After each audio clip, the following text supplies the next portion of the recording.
एक गांव में हैदर नाम का एक व्यापारी रहता था। गांव में उसकी परचून की दुकान थी। दुकान खूब अच्छी चलती थी क्योंकि परचून की गांव में वह एकमात्र दुकान थी।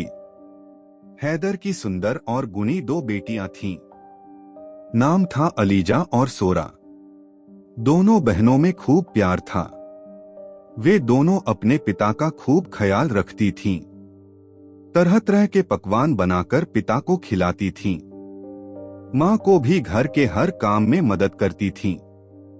दोनों एक दूसरे से हरदम हंसी मजाक करती रहती थीं। वे दोनों साथ भोजन करती व सोती थीं। दोनों का एक दूसरे के बिना मन न लगता था।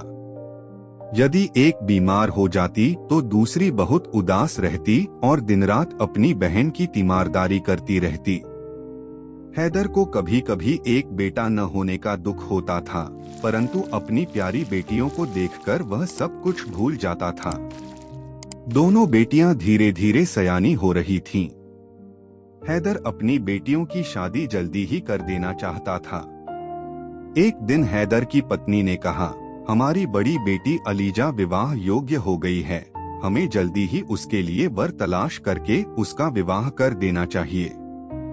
हैदर बोला, मेरी भी इच्छा है कि अलीजा का विवाह खूब धूमधाम से करूं। मैं सोचता हूं कि उसके लिए किसी व्यापारी का बेटा ही ठीक रहेगा। पत्नी बोली, नहीं नहीं, किसी व्यापारी के बेटे से अलीजा का विवाह करोगे तो वह भी तुम्हारी तरह दिन रात काम में लगा रहेगा। मैं चाहती हूं कि अलीजा का विवाह किसी जमींदार के पुत्र से हो। हाँ, तुम ठीक कहती हो।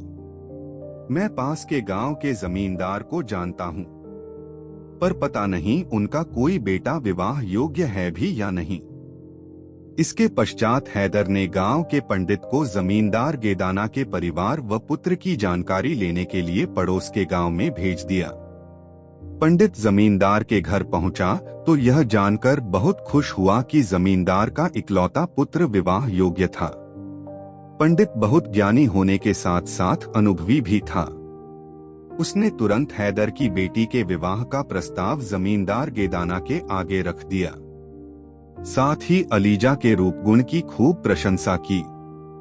कुछ ही दिनों में अलीजा का विवाह गेदाना के बेटे समर से हो गया। सोरा अकेली रह गई। वह अब ज्यादा हंसती बोलती नहीं थी, अक्सर उदास होकर अपनी बहन अलीजा को याद करती रहती थी। अलीजा अपनी ससुराल में बहुत सुख से रहने लगी। उसके पति व ससुर के पास बहुत बड़े खेत थे, जहां हर मौसम की फसल उगाई जाती थी। अलीजा जब भी पिता के घर आती, अपने पिता व ससुराल की प्रशंसा करते न थकती थी। एक दिन अलीजा ने अपने पिता से कहा, पिताजी, मेरा विचार है कि अब आपको सोरा का विवाह करके अपनी जिम्मेदारी से मुक्त हो जाना चाहिए। सोरा यूं भी अकेली रहने के कारण उदास रहने लगी है। उसको ससुराल में नए लोग मिलेंगे तो मुझे भूल जाएगी, वरना यूं ही सूख कर कांटा हो जाएगी। पिता को अलीजा की बात जंच गई और उसने सोरा की माँ से कहा, तुम सोरा के लिए बुआ से जिक्र करना, हो सकता है कि उनकी जानकारी में सोरा के लायक कोई वर हो। वैसे भी तुम्हारी बुआ जगबुआ है, वह मोहल्ले गांव की खूब खोज खबर रखती है। हैदर की पत्नी बोली, बुआ तो परसों ही एक लड़का बता रही थी। मैंने ही मना कर दिया कि हमें अभी सोरा का ब्याह नहीं करना है। उसके जाने से हमारा घर बिल्कुल सूना हो जाएगा। हैदर बोला, वह तो ठीक है, पर यदि अच्छा लड़का मिल रहा हो तो सोरा का विवाह करना ही ठीक रहेगा। बस एक घर में सोरा की बात चलाई गई। बात बन गई और सोरा का विवाह हो गया। सोरा के पति के यहाँ मिट्टी के बर्तनों का व्यापार होता था। सोरा के ससुर गांव के बड़े कुम्हार थे। आसपास के सभी गांव व मोहल्ले में उनके यहाँ के बने बर्तन ही प्रयोग में लाए जाते थे। सोरा अपनी ससुराल में जाकर सुखी थी। अत वह नए माहौल में शीघ्र ही मस्त हो गई। एक वर्ष बीत गया तब हैदर ने सोचा कि दोनों बेटियों को देखे बहुत दिन हो गए, अत दोनों को एक साथ बुला लिया जाए। दोनों बहनें एक दूसरे से मिलकर बहुत खुश होंगी। अलीजा और सोरा अपने पिता के घर हंसी खुशी पहुंची। दोनों एक दूसरे से प्यार से गले मिलीं और अपनी अपनी बातें करने लगीं। अगले दिन की बात है। हैदर ने सुना कि कमरे के अंदर अलीजा और सोरा की आपस में बहस करने की आवाज आ रही है। वह ध्यान से सुनने की कोशिश करने लगा। उसे उत्सुकता थी कि सदा हिलमिल कर रहने वाली बहनें किस बात पर झगड़ रही हैं। हैदर ने सुना, अलीजा कह रही थी, इस बार तो हम बहुत परेशान हैं। ईश्वर ने इस बार बहुत सूखा डाल दिया है, अकाल पड़ने की नौबत आ गई है। हम तो दिन रात यही प्रार्थना कर रहे हैं कि खूब बारिश हो।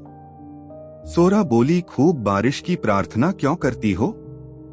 थोड़ी सी बारिश की प्रार्थना क्यों नहीं करती? तुम क्यों मेरा बुरा चाहती हो? मैं तेरा बुरा क्यों चाहने लगी? सोरा बोली, मैं तो यही प्रार्थना करती हूँ कि खूब बारिश हो। ईश्वर करे इतनी बारिश की झड़ी लगे कि एक दिन भी धूप न निकले। सोरा बोली, दीदी तुम बहुत बुरी हो। मेरा बुरा चाहती हो तभी ऐसी प्रार्थना करती हो। मैं तो ईश्वर से प्रार्थना करती हूँ कि रोज खूब तेज धूप निकले ताकि हमारे बर्तन भांडे प्रतिदिन सूख जाएं।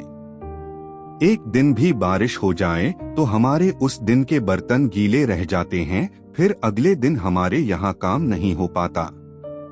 हैदर हैरान था कि दोनों बहनें अपनी अपनी दलीलें देकर एक दूसरे के विपरीत ईश्वर से प्रार्थना कर रही थीं।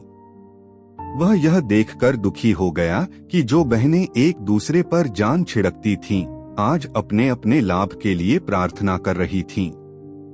वह यह सोच रहा था कि उसने क्यों अपनी दोनों बेटियों का ऐसे विपरीत व्यवसाय वाले घरों में विवाह किया। एक ही चीज एक के लिए खुशी और दूसरे के लिए गम देने वाली थी।